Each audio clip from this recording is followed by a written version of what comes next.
Hello guys, कैसे हैं आप।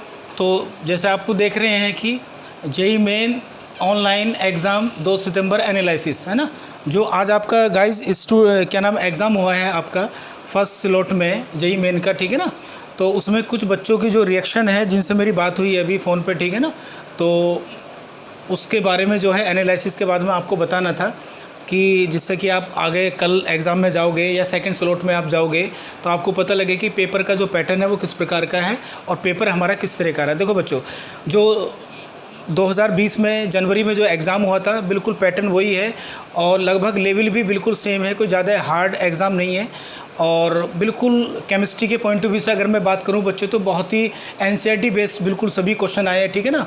वो नॉर्मली जैसे केमिकल बॉन्डिंग में से आते हैं क्वेश्चन, ठीक है ना, एमओटी में से आते हैं, हमेशा क्वेश्चन आता है, ठीक है ना, उसमें से बॉन्ड ऑर्डर वगैरह के आते हैं, स्टेबिलिटी के आते हैं, ठीक है, मैग्नेटिक प्रॉपर्टी वहाँ से क्वेश्चन आया। कोऑर्डिनेशन में से हमेशा IUPAC नोमेनक्लेचर की बात करें या फिर आपका वहाँ पे भी क्या नाम है CFT वगैरह से वहाँ से क्वेश्चन पूछे गए हैं, ठीक है ना। तो बहुत ही केमिस्ट्री की अगर मैं बात करूँ तो बिल्कुल रिलेवेंट प्रॉब्लम आई है और सारी केमिस्ट्री जो है आपकी बच्चों केवल NCERT बेस आई है।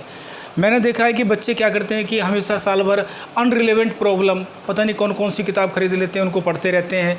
ऐसा कुछ नहीं है, बहुत ही सिंपल क्वेश्चन आते हैं, कंसेप्चुअल आते हैं और NCERT बेस ही आते हैं।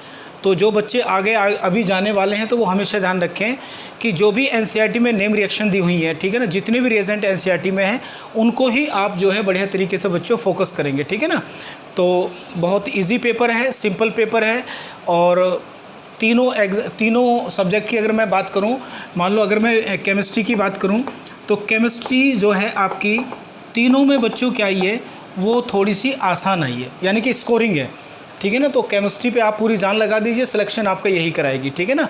तो बिल्कुल NCERT बेस आ रही है। तो NCERT में जितने भी जो बच्चे कल या 3 सितंबर या 4 में जाने वाले हैं, 5 सितंबर में जाने वाले हैं, वो NCERT को फोकस में रख के एक बार रिवीजन मार दें उसका मोटा मोटा सभी रिएजेंट वगैरह, ठीक है ना, सब उसको बढ़िया तरीके से पढ़ें, ठीक है ना। तो NCERT बेस आ रहा है, घबराने की कोई ज़रूरत नहीं है, ठीक है ना। तो केमिस्ट्री क्या है आपकी बिल्कुल नॉर्मल आई है, बेसिक।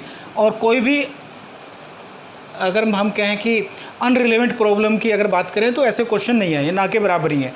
फिजिक्स और अगर मैथ की बात करें तो फिजिक्स और मैथ जैसे आते हैं भाई, ठीक है ना, जैसे बच्चे कहते हैं कि ये हार्ड है तो थोड़े से फिजिक्स और मैथ जो है केमिस्ट्री के कंपैरिजन में थोड़े से हार्ड हैं। हार्ड तो होंगे क्योंकि बैंक PO का तो बच्चों एग्ज़ाम है नहीं है ना, IIT JEE मेंस का है और IIT JEE मेंस की अपनी एक वर्थ है, पहचान है, ठीक है ना। तो अच्छे इंजीनियर बनना है तो देखो एग्ज़ाम तो पास करना ही पड़ेगा।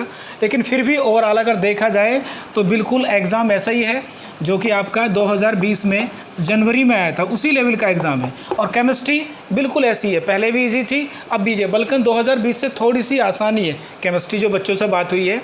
और इसका जो है सेकंड स्लॉट का भी जैसे व्यू आएंगे हमारे पास, बच्चे आएंगे, ठीक है, उनसे बात करके किस तरह के क्वेश्चन है तो उसका आपको जो है एक क्वेश्चनों को सोल्व करके जो है और मैं आपको बताऊंगा, ठीक है ना। तो पहला जो स्लॉट रहा उसमें केमिस्ट्री आसान रही और NCERT बेस रही, ठीक है ना। तो पढ़ते रहिए बढ़िया तरीके से और चैनल को भी सब्सक्राइब करिए, लाइक भी करिए, ठीक है ना, और शेयर भी करिए, ठीक है। जो भी अपडेट होगी मैं आपको फिर इवनिंग में सेकंड स्लॉट की जो है दूंगा कि एग्ज़ाम का पैटर्न क्या रहा और तीनों सब्जेक्ट में कौन सा टफ रहा, कौन सा नॉर्मल रहा। तो केमिस्ट्री की बात करें हम तो केमिस्ट्री में ऑर्गेनिक भी ठीक ठाक थी, ठीक है ना, NCERT प्लस में थी, वही जो आप हमेशा पढ़ते हो रिएजेंट वही आए हैं। कौन कौन से कैसे टाइप के क्वेश्चन हैं उनको हम शाम को या कल डिस्कस करेंगे आज वालों को, ठीक है। पढ़ते रहिए, बेस्ट ऑफ लक, ठीक है, चलिए।